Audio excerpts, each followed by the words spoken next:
My daughter-in-law slammed my plate to the tile and hissed, "Eat it, old woman!" I didn't bow my head. I steadied my breath, lifted my grandson's plate to safety, and let my silence do the talking. That night, I documented everything, locked the pantry for his protection, and set one simple standard the house itself could enforce. So by morning, the floor would answer what my words did not.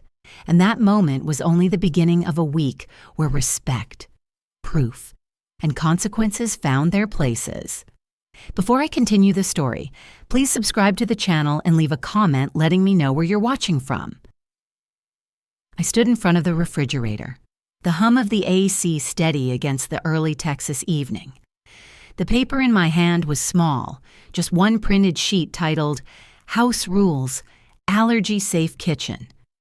I taped it carefully to the fridge door with 2 round magnets shaped like peaches, then took a step back. The white tile floor reflected the light, clean and deliberate. I snapped a quick picture and sent it to the family group chat. One by one, the read marks appeared. Aileen's reply came with a soft ding, a single thumbs up. Adnan sent a short, "Okay." Kiran, my grandson, was sitting cross-legged by the pantry, humming to his toy truck. The laminated meal plan hung beside the microwave, and I pointed at it as gently as I could. No peanut, no dairy. Remember? Kyron nodded without looking up. I turned back to the fridge. Behind me. Aileen's thin smile held more meaning than any word she might have chosen. I'd seen that smile before, polite enough to pass, sharp enough to sting. When she turned to the stove, something shimmered, a faint, oily gloss near the burner. I leaned closer. It wasn't just water, it was grease. Peanut oil by the look of it. My throat tightened, but I said nothing. I reached for a cloth, wiping in small, slow circles. "We all know this already. Mom," Aileen said without looking up, her voice smooth, practiced. I didn't argue. I simply folded the cloth and placed it neatly by the sink. The floor seemed to hold the light longer than usual, as if listening. Later, I adjusted the magnets again, aligning the corners of the page perfectly flat. I added the date and time in my notebook, rules posted, calm. The act was quiet, bureaucratic in its own way, an agreement without signatures. The kitchen felt balanced for a moment. The house, a 1-story ranch tucked in Spring Branch West, had learned to mirror its people. The doorbell rang, a single chime, bright and even. I opened the door to find Araceli, my neighbor, holding a small loaf wrapped in foil. "Just baked," she said. Her smile was wide, kind. I thanked her and placed it on the counter, knowing Kyron could eat it safely. As she waved goodbye, the doorbell camera blinked red, capturing sound and timestamp. I texted her later. "You made his evening," and she replied, "You make the whole block better. Arliss." The message stayed on my screen longer than it needed to. Back in the kitchen, I found Aileen rinsing a glass. She set it to dry, right across the labeled towel zone where I had printed "dairy-free only." I moved it slightly, aligning the label toward her. "Label up helps me see," I said softly. "Sure," she answered, tone light, smile faint. The air between us was delicate, like a thread neither of us wanted to break but both kept tugging. When the kitchen emptied, I did a quiet inventory pass. Pantry clean, fridge sealed, EpiPen drawer untouched. I wrote short notes in a small spiral pad, my private version of a ledger. The peanut butter jar, the one that used to hide behind the flour, was gone tonight. I wasn't sure if that was progress or camouflage. I clicked my pen and wrote only one word: observe. The hum of the AC returned to its rhythm. I crouched for a moment, palm against the tile floor. It was cool, steady, grounding. I imagined every small act leaving a print, an echo beneath the surface. If anyone disrespected the ground we shared, it would remember. Floors have long memories. I rose, smoothed my blouse, and checked the fridge once more. The magnet clicked softly as I pressed it into place. The rules stood still, and the house held its breath with me. The morning light in Houston was kind at first. It slipped through the blinds and scattered across the kitchen counter, where steam rose from my coffee mug. I was alone for a moment, the air still soft with quiet. Then my eyes found the picture frame sitting by the wall phone, the one that used to show all of us together. Only now, it didn't. The photo had changed. I wasn't in it anymore. My place had been filled by open air, cropped out cleanly, as if the light had decided to forget me. I didn't gasp or drop anything. I just placed the kettle back on the stove and watched the steam fade. My fingers steadied against the counter, slow and deliberate. I had learned long ago that stillness carried farther than shouting. I reached for my phone, held it steady, and took a single photograph of the frame. Click. One sound, small and final. I saved it in a folder labeled Home, just beneath the PDF of last night's kitchen rules. Then I forwarded the photo to my own email. Subject line, Morning Evidence, Frame Alteration. I didn't add a note. No one else needed to know yet. I simply wanted the timestamp, proof that silence still had memory. By the time the eggs sizzled, the house had woken. Aileen came in, robe neat, hair tucked. Adnan followed, checking something on his phone. Kieran banged a spoon against his cereal bowl like a drummer announcing a parade. "Morning," I said, my voice steady. "Morning, Mom," Aileen replied. Her tone dipped in honey but cut with something sharp. "Coffee strong again?" "Always," I said. Adnan half smiled, already miles away in his calendar. I stirred sugar into my cup and waited for her next word. She didn't mention the photo. Neither did I. My silence was my boundary line, one I had learned to guard with invisible tape. After breakfast, I walked to the pantry. The shelf that was supposed to stay empty, the peanut butter shelf, looked freshly wiped. Not used, but touched. The label adhesive had a faint new smear. I stared for a moment, then closed the door gently. I took out my notebook and wrote, "Shelf check. 812 M." Then I underlined it once. Aileen appeared beside me, holding a mug. "You don't need to keep checking things, you know," she said lightly. "I like to stay organized," I replied. "It's fine," she said again, and set her mug right across the drying rack, over the dairy-free only towel. I moved it 2 inches to the right. "This helps me keep Kyron safe," I said softly. Her smile stayed frozen. "Of course, Mom." When she walked away, the air cooled. I stared at the sink a moment longer, tracing the water beads along the rim. They looked like tiny witnesses lined in silence. Later, while wiping the counter, I noticed something different near the hallway. The family frame that once hung beside the pantry door was gone. In its place, a pale rectangle outlined where it had been. The wall looked freshly cleaned, but that clean spot hurt more than any insult could.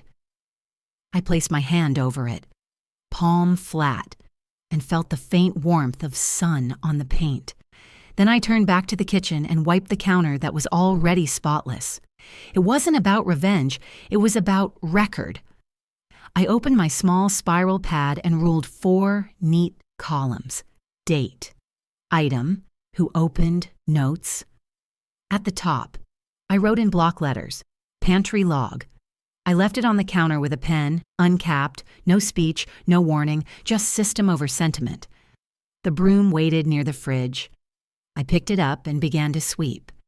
The bristles made a soft hiss against the tile. I didn't find any crumbs, only the faint satisfaction of order returning. When the last streak vanished, I tapped the broom twice against the pan, a small rhythm, private and sure. The house was quiet again, too quiet. But this time, it felt like agreement, not defeat. By noon, I had a ledger, a photograph, and a floor too clean to argue with. Dinner was quiet at first. The house smelled of steamed vegetables and faint detergent. Chairs scraped softly, metal against tile. I served Kyron's plate first, making sure his allergy-safe portion stayed separate. My own food waited untouched, cooling on the counter. Aileen's fork tapped against her plate in a sharp rhythm that cut through the air.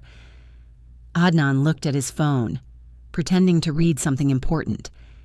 The tile floor gleamed under the light, so clean it looked like glass. "More rice, please," I said. My tone was soft, polite, the kind of voice I used to calm classrooms or settle church fundraisers. Aileen's hand froze on the serving spoon. The steam from the pot curled between us like breath between two strangers. Adnan didn't look up. The silence stretched long enough to feel physical. Finally, she placed the spoon back with a deliberate clang. Her jaw tightened. The clatter echoed once across the room, then stopped. Then came the sound that changed everything. Porcelain against tile. A single violent ring, then the shatter. The plate exploded at my feet, scattering food across the spotless floor. I didn't move. Kyron gasped. Aileen stood over the wreckage, her eyes burning cold. "Eat it, old woman," she said, her voice low but sharp enough to slice the air. For a heartbeat, time slowed. The tile seemed to pulse under my shoes, as if it had absorbed the insult itself. I looked at her hands, the small tremor in her fingers, the quick flare of something she couldn't hide. I didn't bend down, I didn't argue. My chair stayed still. Kyron's spoon slipped from his hand and clattered next to a shard of porcelain. I placed my hand on his small shoulder. "Sweetheart," I said quietly, "finish your carrots." My voice held steady, like a line drawn in water. Adnan's chair slid back. His face was pale. Aileen crossed her arms. The air thinned. I stood, walked to the counter, and picked up my phone. The glow of the screen steadied me. 3 photos, wide, close, angled. I made sure the clock on the stove showed clearly in the frame. Evidence first, feelings later. Each image landed in my home album. Then I emailed them to myself. Subject line, 742.8, plate thrown. I wrote the same words in my notebook, words recorded verbatim. I didn't clean. Not yet. I logged first. The kettle whistled faintly, filling the silence with a sound that belonged to me. I poured water over a tea bag and watched the color spread, deepening from gold to brown. "Kyron, you're okay," I said. He nodded, small and confused, but safe. I placed a coaster beside the broken plate and set my tea down beside it, a ritual of order amid chaos. I neither lectured nor cried. My silence was the lesson. When the tea cooled, I crouched down, not to obey, but to witness. I picked up one shard between my fingers, cool and thin, the edge reflecting my face. I placed it inside a small plastic bag, sealed it, and wrote the time. The floor beneath me glimmered faintly with oil and rice. I whispered in my mind, "The floor remembers. I'll help it remember well." Then I stood, wiped the counter, and cleaned the tiles only after each detail was preserved. The bagged shard went into a kitchen drawer, resting beside the pantry log notebook. I sent myself one last email, incident, dinner. Then I closed the notebook and wrote the final note of the night, calm maintained. I looked once more at the floor, spotless again but changed forever. In that silence, power returned. Not the kind that shouts, but the kind that writes things down. I filed the shard, cooled the tea, and let the quiet hold the house together. The morning came soft, as if the house itself wanted to make peace. Coffee brewed slow, the smell curling through the kitchen. Sunlight washed across the same tile floor I had documented last night, clean again, though it remembered. I opened my notebook to the page marked Incident, Dinner, underlined the time, then set it aside. Order first. Words later. Chiron's plate came next. Oatmeal with fruit, safe and bright. His chair slid gently over the floor, a sound I liked, quiet, predictable. No one spoke at first. Adnan poured coffee and glanced toward me, but his eyes stopped short. Aileen walked in with her robe tied too tight, her steps crisp against the tile. She didn't look at me either. The silence was enough. I opened the printer tray and pulled out 2 pages, one from Chiron's allergist, another from the school's protocol. The header read, "Strict avoidance required at home." I circled that line with a red pen and clipped the pages together. Then I placed them on the counter where everyone could see.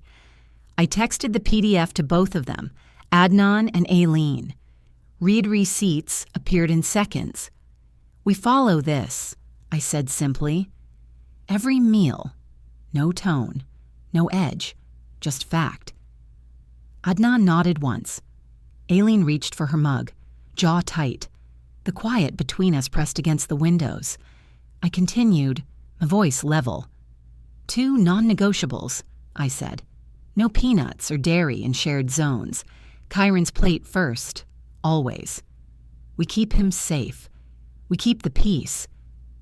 I did not mention the plate, or the words, or the night before. I had learned long ago that control meant focusing forward. Aileen's smile was thin. "You don't have to treat us like children," she said softly. "I'm treating him like my grandson." I replied. I turned toward the fridge, where the house rules sheet still hung, then taped a new chart beside it. The heading read, "Who bought what, date, receipt photo." I held up a folder. "Last month, I covered staples," I said. "From now on, we log purchases. Fairness is easier on paper." I flipped the folder open. Milk, bread, eggs, fruits, each receipt filed. "If it helps, we can do separate carts at H-E-B," Aileen muttered. "It's not that serious." I looked at Chiron, who was busy drawing with his spoon. "For him," I said, "it is." I took out a roll of labels and began marking the pantry shelves. Safe, general, outside only. The top shelf, the one that once held peanut butter, was taped shut with bright orange tape. I placed a small bin on the porch table. "Anything that doesn't fit our kitchen stays there," I said. "Not trash, just not in here." Outside, the morning air was clear. A soft warmth on my arms.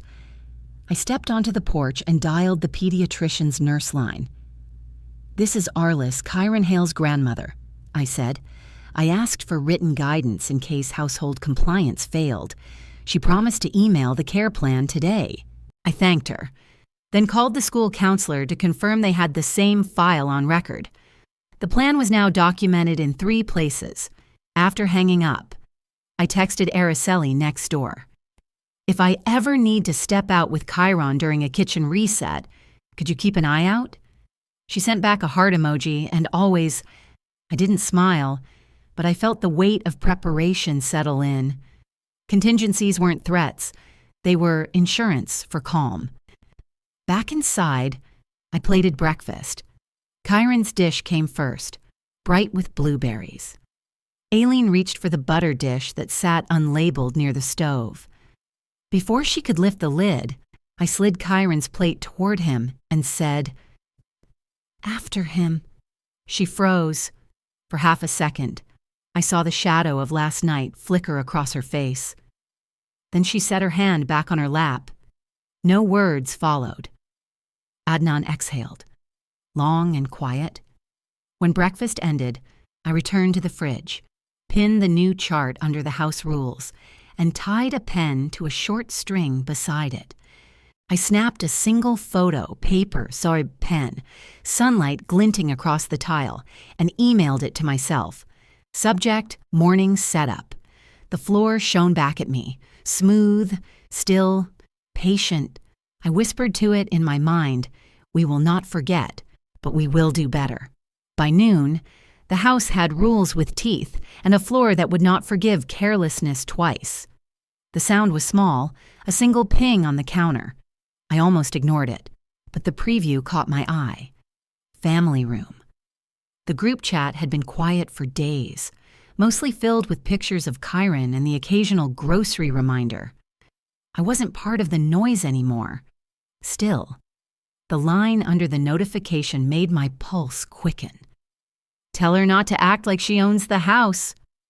Aileen's name glowed beneath it. Then, a moment later, Adnan's laughing emoji. The coffee in my mug cooled before I moved again. I unlocked the screen, hands steady. Scrolling was like walking barefoot through glass. A screenshot of the house rules sheet appeared, circled in red. Aileen had captioned it.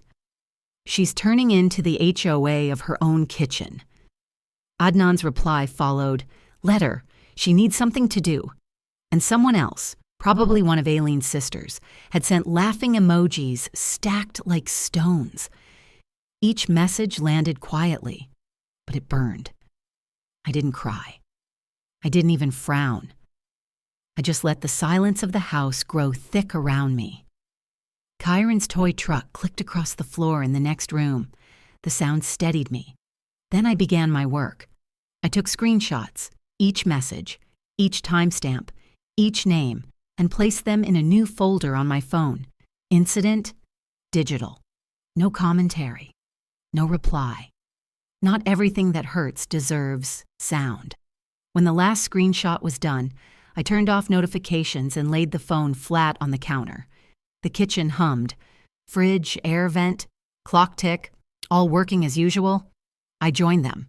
I printed the messages quietly, each page sliding into the tray like a breath.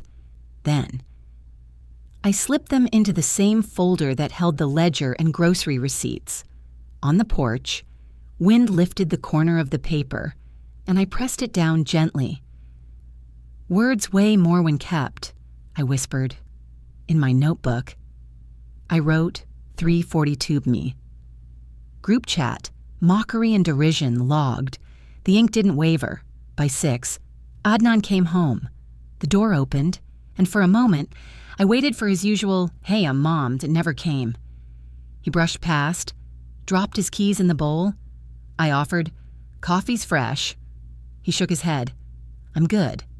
His silence was thick. Not defense, not confusion. Alignment. That realization hurt more than the chat itself.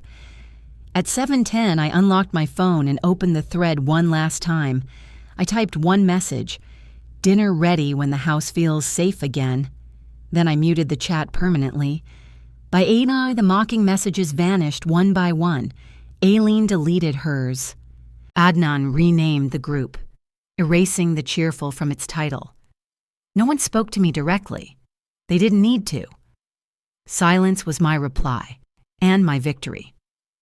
Later, I logged the final note. Evidence archived. No escalation. I placed the phone beside the ledger, both screens dark, both holding truth. The house was still. That night, the house was quiet, but my proof was louder than their laughter. Morning light stretched across the kitchen tiles, soft and forgiving. I folded the last of the laundry, smoothing a towel along its edges until every corner lay flat. The rhythm of the dryer filled the room, a low hum, steady, calm. Aileen's footsteps passed through the hallway. She didn't look in. Adnan had already left for work, his mug still warm near the sink. For a moment, peace seemed possible, though fragile. My phone rested face down on the counter, a small screen of truce. Then, the ping. I glanced down, half expecting a grocery reminder, but the preview line froze me. Can't stand her rules. She's milking guilt from everyone. From Aileen, the screen brightened again almost instantly, another bubble. Oh my God, that went to her. The air thinned. My pulse didn't race. It steadied. I turned the phone upright, set it against a mug, and read every word slowly. Her message thread opened, snippets of conversations with her sister, lines like shards of glass. You have to train the old woman. If she wants control, give her chores. I watched one message delete in real time. It blinked out, replaced by a blank gap. But my screen log still showed the ghost text, the notification preview frozen above it. I pressed save, then share. Sent the file to my private email, labeled it under incident, digital. Aileen hovered in the doorway. I didn't mean, she began. I stirred tea, letting the spoon tap once against porcelain. That single chime filled the room louder than her words. Then let's mean better, I said, not unkindly. She stopped talking. The kettle hissed. I turned it off. No shouting, no defense, just the air moving again. Later, at the counter. I printed the text chain, each timestamp lined neatly above her words, and stapled it behind the dinner incident record. Pages layered like growth rings in a tree. Quiet proof of passing storms. I slid the packet into the ledger folder inside the labeled kitchen drawer. No need for locks. Truth already seals itself.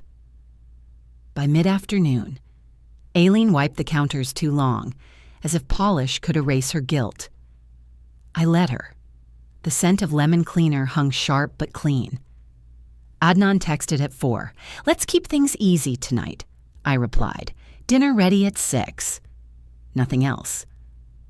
She stayed in her room for most of the evening. When she finally came out, her eyes met mine once, briefly, almost human, and then turned away. After she went to bed, I sat at the table and reopened the folder. The pages lay in order. House rules, dinner incident, group chat, accidental text, each labeled, dated, calm.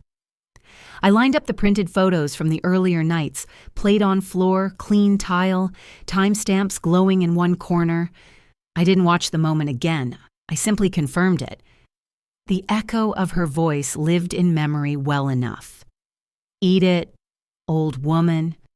I pressed pause halfway through my own recollection. Enough to remember. Not enough to relive. The folder slid back into the drawer, its weight small but certain. The phone lay face down again. Truth doesn't shout. It hums. It waits. I whispered to the quiet kitchen.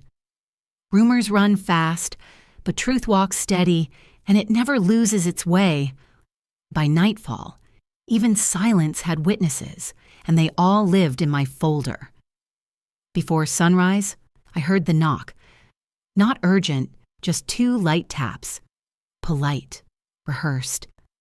When I opened the door, Aileen stood there in her robe, holding a tray.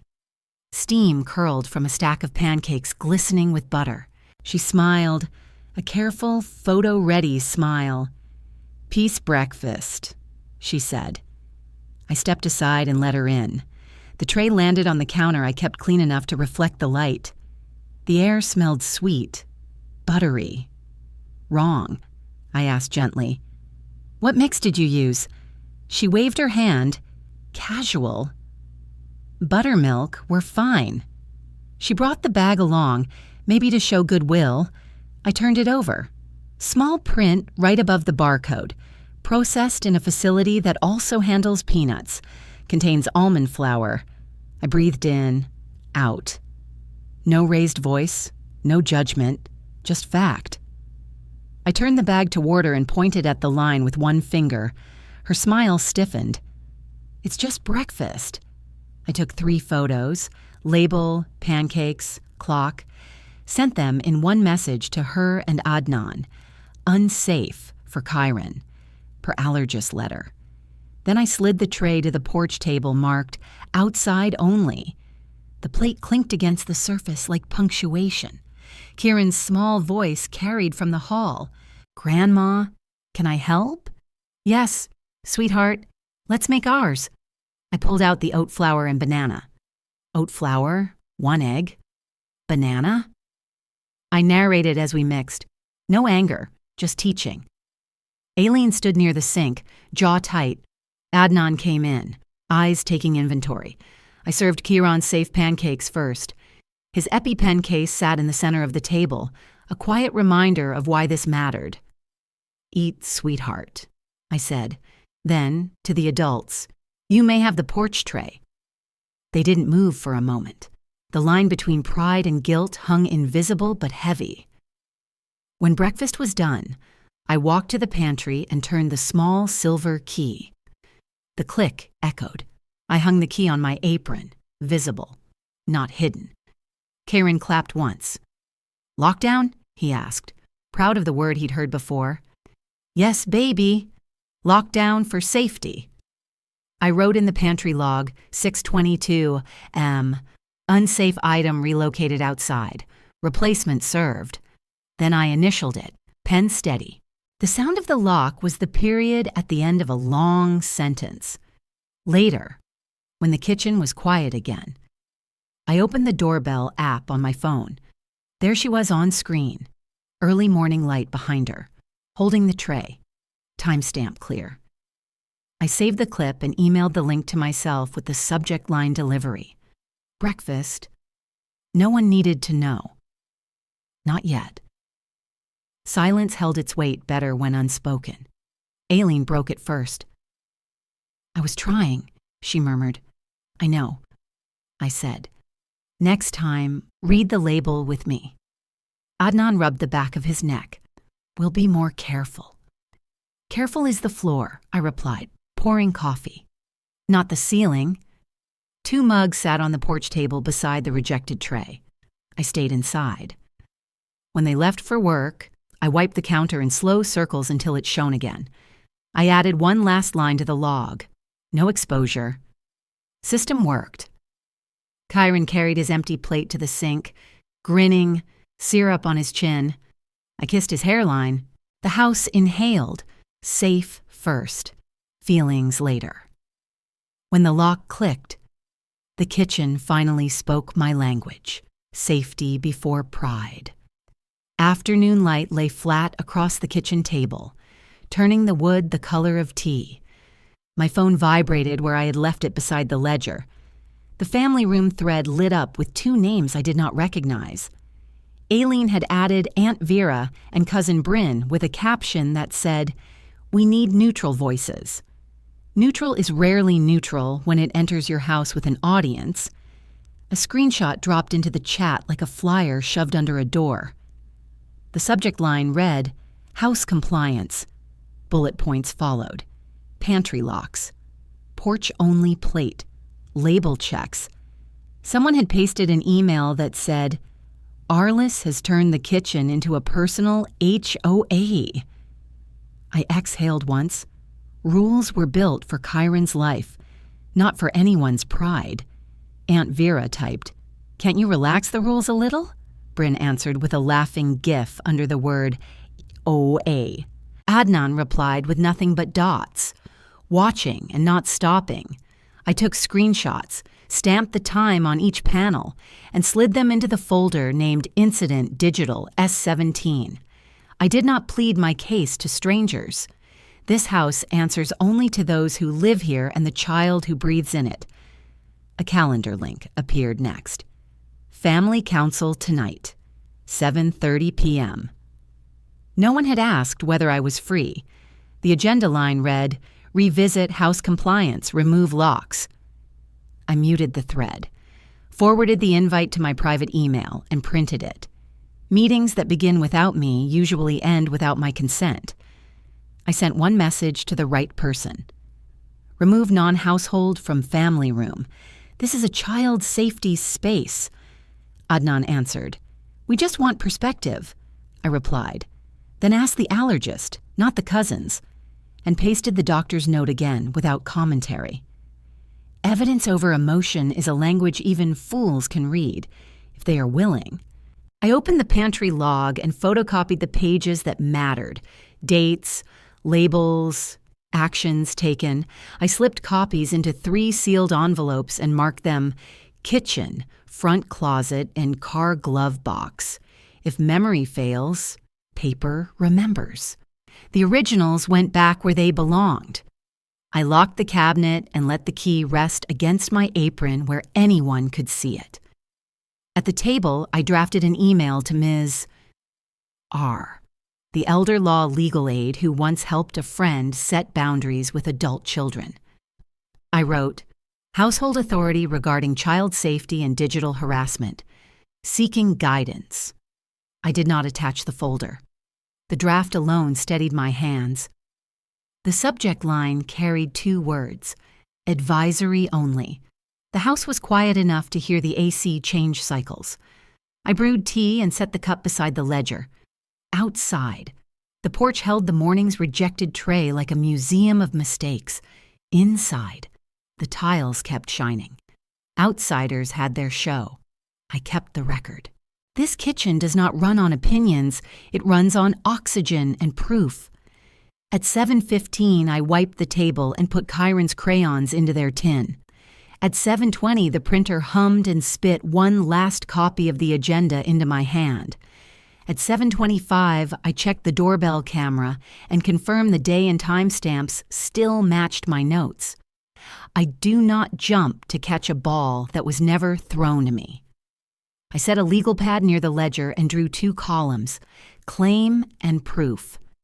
Under claim, I wrote the words I had read all afternoon: HOA, overreach, control. Under proof, I listed what would matter to anyone sober: doctor's orders, school protocol, product labels, timestamps, the sound of a lock clicking so a little boy could eat in peace. I am not here to win an argument. I am here to keep a child from itching and wheezing and fear. I pictured Aunt Vera on her couch with a glass of iced tea, offering opinions that would never wipe a counter or read a label in the dark. I pictured Bryn tapping out gifts while dinner sat cold somewhere else. People mistake commentary for care. Care chops fruit small, checks the bottle twice, and waits to eat until a child eats safely. Care is not an audience, it is work inside. I walked the perimeter of the kitchen like a librarian closing the stacks. I checked labels once, checked locks twice, and set Kyron's lunchbox by the door for tomorrow. The habits that look like rules are really love shaped into steps. Every step keeps us from the emergency room, from the fear that sits in a child's lungs like a fist. At 6:40, I sautéed chicken and squash and set aside a small portion plain for Kyron. I ate mine at the counter, slow, tasting salt and relief. No one needed to approve my plate. I packed the leftovers into clear containers with blue lids and wrote the date with a marker. The ledger took one more line. 6:52 p.m. Kitchen closed for meeting. Safety systems verified. The evening held steady. I let order stand where noise lived. At 7:29 p.m., they opened a meeting without me. At 7:30, I opened a file they didn't know existed. I logged into the meeting at 7:28 p.m. The camera centered, the ledger beside me. Names filled the corner of the screen: Aunt Vera, Cousin Bryn, Aileen, Adnan. The small banner appeared: recording consent required. I clicked agree. If they wanted a counsel, they would get a record. Aileen shared a Google Doc titled House Compliance. Her cursor blinked beside bullet points: pantry locks unnecessary, porch plate policy excessive. Adnan spoke first. Let's be respectful, please. I said nothing. I numbered each bullet silently with my pen, one by one. Respect, after all, is best measured in ink. When they finished, I said simply, my turn. I clicked share screen. The window filled with my folder. Pantry log timestamps, clean and sequential. Photo of the pancake mix label. Its peanut and almond warning circled. The text where Aileen once wrote, "Training the old woman." I scrolled slowly, page by page. No commentary. Proof needs no emotion. It breathes on its own. Aileen's voice wavered. "This feels hostile," I said quietly. "This feels documented." Then I opened the doorbell clip. Aileen at dawn, holding the tray of unsafe pancakes. Timestamp matched the ledger. I let it play 8 seconds and paused on the frame showing the label bag in her hand. "This," I said evenly, "is what I mean by proof." Then I stopped the video before humiliation could do more harm. Aunt Vera sighed through her microphone. "Couldn't this be handled privately?" I met her voice with calm. "It was, until outsiders were added to our family room. But don't worry, Aunt Vera, all we've shared here is food safety." Bryn's typing bubble vanished. I lifted 3 sealed envelopes into the camera frame. Kitchen, front closet, car glove box. "Redundant copies exist offline," I said. "If anything happens to me, the log walks itself?" No one spoke. Adnan looked down. The weight of procedure filled the space where guilt once hid. Then I played a short voicemail from Kyron's allergist nurse, her voice calm, factual. "Strict avoidance and label verification are standard. Locks help prevent accidental exposure." I stopped it there. "This is the only neutral voice that matters," I said. "And it belongs to medicine, not opinion." Aileen whispered. "I didn't know the mix was processed with peanuts." "I know," I replied. "Now you do. The rule stands." "Not a punishment, just gravity." I laid out 3 terms. Voice steady. Child safety rules are non-negotiable. No outsiders in our chat. Any complaint goes in writing and attaches evidence. Adnan nodded first. "Agreed." Aunt Vera mumbled something about family unity, then logged off. Bryn followed. Aileen stayed on screen a moment longer, face blank, before disconnecting. I pressed stop recording. The red light vanished. I closed the laptop and slid the ledger back into the safe, the metal door shutting with a clean click.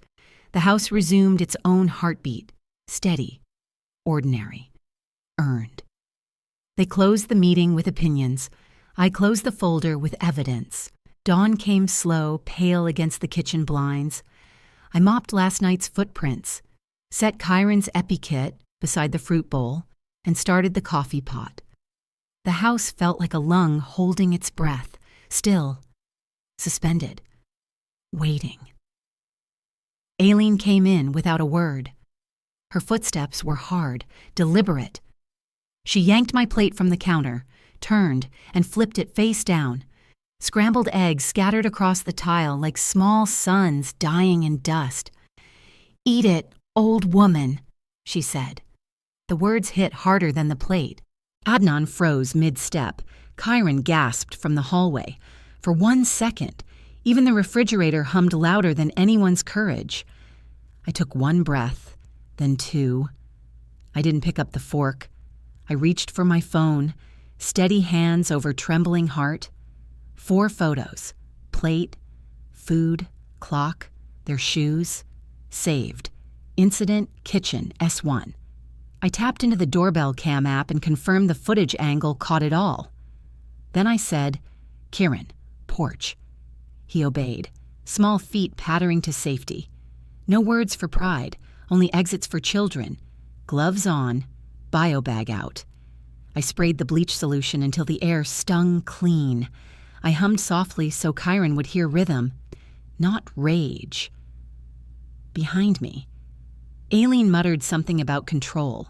I wrung the mop until the water ran yellow, then clear. Control? No. Sanity spelled in disinfectant. I collected the keys from the hook, the pantry, the snack drawer, the side gate, and looped them on my apron. Click, click, click. Gates locked, cupboards closed. The sound was authority dressed as routine. In the ledger I wrote, 702s, M. Verbal degradation. Kitchen sanitized. Access limited. Child present. The act of writing steadied my pulse more than any apology could. On the porch, I made oat banana pancakes. Kyron watched. Quiet, curious. When I placed his plate down, he asked, "Grandma, are you okay?" "I'm fine, sweetheart," I said. "We eat where it's safe and clean." He nodded, trusting the rule more than the people. After breakfast, I walked to the garage shelf and pulled down 2 stainless steel pet bowls. New, tags still hanging. I washed, sanitized, dried them until they gleamed. With a black Sharpie, I wrote across the bottom, "Outside only." I placed them neatly on the porch rack. I didn't need to say what they were for. Gravity would do the teaching. In my home office, the printer light blinked softly, like a pulse. I opened the property deed and title, scanned to PDF, emailed to myself with the subject line, "House ownership, Arliss only." Then I called the home insurance line. "This is not a claim," I said, "just documentation. A verbal aggression incident. Minor property mess. No damage." They gave me a case number. Yeah, I wrote it down and filed 1 copy in the front closet, another in the glove box. Paper does not raise its voice. Paper simply waits. I returned to my desk and opened my draft to Ms. R. The legal aid. I typed 3 lines. Incident escalated to verbal degradation. Child present. Seeking language for no contact zones within home. I didn't send attachments. Yet. I added a final line. I remain calm and compliant with safety. Then saved it in drafts, where patience lives. When I walked back to the kitchen, the sun had crept across the tile, illuminating the spot where the eggs had fallen. Clean now. Sterile. Scentless. Unforgiving. I set one of the steel bowls on that square of floor, face up toward the light. The screen door clicked shut behind me as I stepped onto the porch. The kitchen was spotless. My appetite was not tomorrow. The house would speak for me. At sunrise, she fed me to the floor. By the next sunrise, the floor would answer back. The day began without prayer, just a checklist. Counters sanitized, stove inspected. I placed a small laminated card on the island. No contact kitchen zone. 6 M, noon. The keys looped at my apron clinked lightly as I turned the lock on the pantry and fridge. Safety first, ceremony second. Aileen came in at 7. The first thing she touched was the pantry handle. Click. Locked. Then the fridge. Click. Then the snack drawer. Click. Her sigh was sharp enough to slice the quiet. Finally. She stepped out to the side gate. The latch held firm. "Petty?" she muttered. I opened my notebook and wrote the word petty in quotes beside the timestamp. Nothing else needed answering. She tried a new tactic, delivery apps. I watched the reflection on the microwave door as she tapped her phone. "Why won't this process?" she hissed. Because during kitchen quiet hours, my linked payment cards were paused. My rule, no takeout confusion near allergy zones. She rattled drawers now, metal on metal, an animal sound more than human frustration. I poured hot water over tea leaves and said nothing. Silence, properly used, has the texture of authority. Outside, the sun crept over the porch. I brought Kyron's oatmeal and fruit to his small table. He sat swinging his legs, smiling when he saw the steam curl from his bowl. I reviewed his epinephrine kit, calm and automatic. He asked, "Why is there a sign today?" "So we eat where it's clean and kind," I said. He nodded like a little soldier who understood orders. From the doorway, Aileen crossed the invisible line. I lifted my hand, not to strike, but to point at the printed card and the glowing doorbell camera above it. "The kitchen is closed to you until noon," I said evenly. The clock behind me showed 8:14 a.m. I wrote that down too. Then pride met hunger. She slammed a drawer, turned, and stomped toward the porch. 2 options waited for her: air or the outside-only bowls I'd labeled yesterday. She hesitated, jaw trembling. Then she poured dry cereal into the steel bowl, added milk from her cup, and knelt on the same clean tile where she'd dropped my plate. The sound of the spoon against metal rang through the open doorway. The first bite went down, the second caught in her throat. Tears followed, salt and shock. Not for me, but for the mirror the moment held up to her pride. Adnan came in then, carrying his keys halfway drawn from his pocket. He froze at the threshold, wife kneeling, child eating on the porch, me standing calm between them. He whispered, "Mom." I didn't look at him, just said, "Hunger teaches what pride refuses." I photographed the distance between us, the bowl, the sign, uploaded each image to the insurance file as follow-up, no claim, then opened my email draft to Miss R. Boundary held, child fed. Adult refused written apology. Request template for household conduct agreement. No attachment yet. Restraint is part of the record.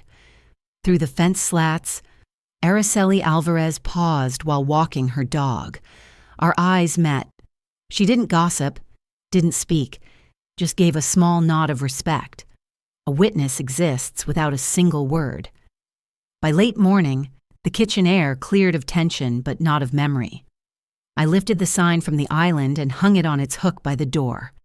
Aileen had left the bowl on the tile. Cereal clinging in streaks. Tears had dried there too, little salt maps of a lesson learned. I rinsed the bowl, logged zone closed successfully, no exposure 10:56 a.m., and locked the porch screen. The house was quiet again, but not blank. It remembered. When the bowl dried, the silence didn't. It settled into the papers that would decide who this house truly served. Morning sunlight slid across the dining table, quiet and clean. The ledger lay open beside my coffee mug, every page marked in calm handwriting. Printer light blinking, stapler aligned, folders labeled. The house finally breathed in rhythm again, no fear in the air, only order. Miss R. called at 9 sharp. Her voice carried that brisk steadiness lawyers earn from decades of other people's storms. "Arliss, you've documented a pattern, not a tantrum," she said. "The new household conduct policy was ready. 3 clauses, clear and signed. Ownership of the home confirmed. No contest. Autonomy returned to my accounts. Proof that a pen, when guided by truth, could do more than shouting ever did." I smiled into the phone. "Thank you for helping me turn noise into evidence." "Not evidence," she corrected softly. "Structure. You built structure. At the kitchen table." I laid down a single paper for Adnan to read. The property deed bore my name, only mine. "For clarity," I said, "this home is titled to me. You and Aileen are welcome to stay, but under my roof, the rules stand." He said nothing, just nodded once, shoulders lowering under invisible weight. Aileen's eyes darted between us. The words hung there, heavier than any argument. A moment later, she placed a folded page beside her cereal bowl. "I disrespected your home and your care." It began.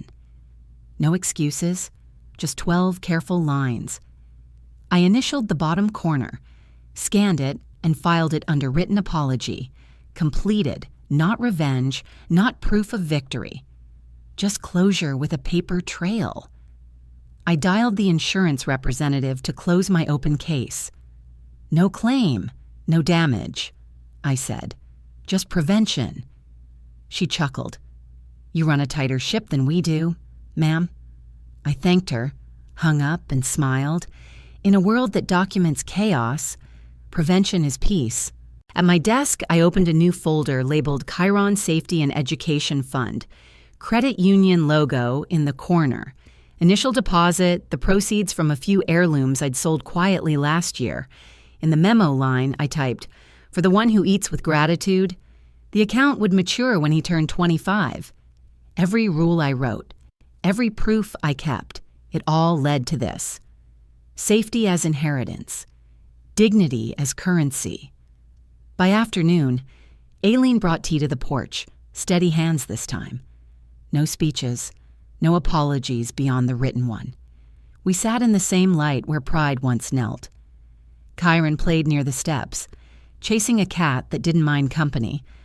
The silence between us wasn't tense, it was earned. Forgiveness doesn't always announce itself, it just stops keeping score.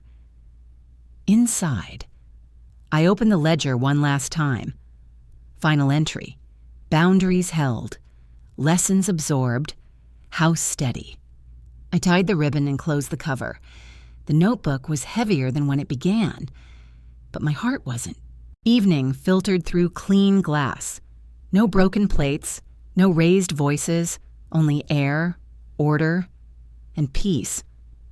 She once told me to eat off the floor. Now she walks where I made it clean.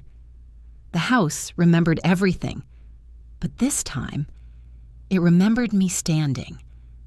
When I look back, I realize this story was never just about a kitchen or a rule.